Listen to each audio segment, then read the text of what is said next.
लोकसभा चुनाव 2024 को लेकर राजनीतिक पारा चढ़ा हुआ है। राजनीतिक दलों ने यूपी जीतने का अपना अपना प्लान बनाया है।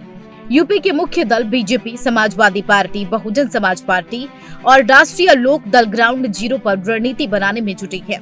सभी दलों की नजर यूपी के दलित पिछड़े वर्ग और मुसलमान समुदाय पर है। यूपी की राजनीति में कहा जाता है कि जिस दल ने इन समुदायों को साध लिया, मान लो उसने यूपी फतेह कर लिया।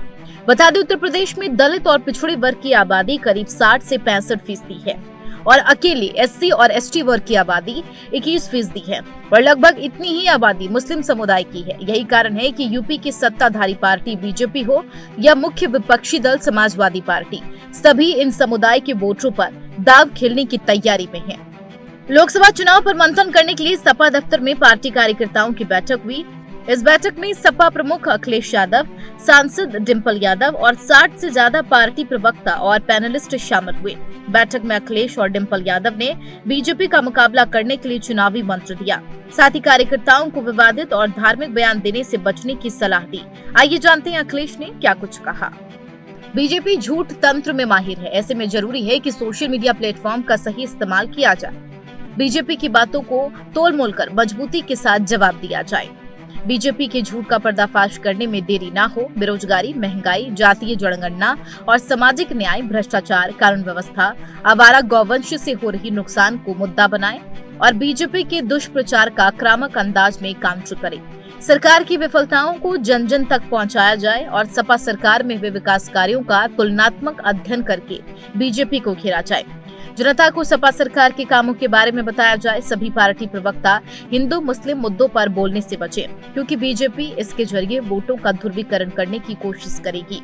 सपा सांसद डिंपल यादव ने भी महिलाओं से जुड़े मुद्दों पर अपनी बात रखी।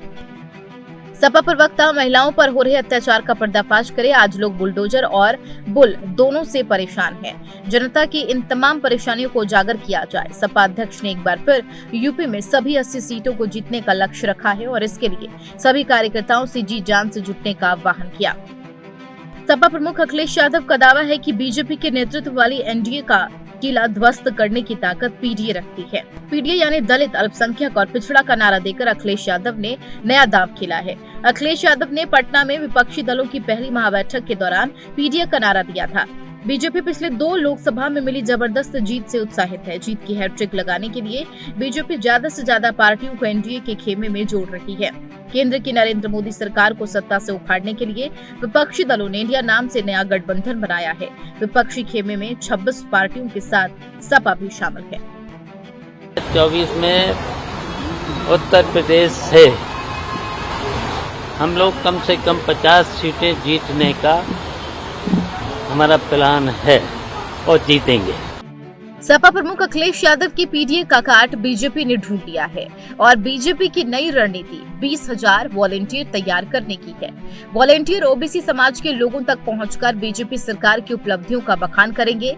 वहीं बीजेपी ने मुस्लिम वोटरों को अपनी ओर आकर्षित करने के लिए मोदी मित्र नामक कॉन्सेप्ट जारी किया है। इसके तहत बीजेपी सरकार के मुरीद और सरकार की योजनाओं का फायदा पाने वाले मुस्लिम मोदी सरकार के लिए अपने समुदाय के लोगों को जागरूक करेंगे और सरकार के पक्ष में माहौल बनाने का काम करेंगे।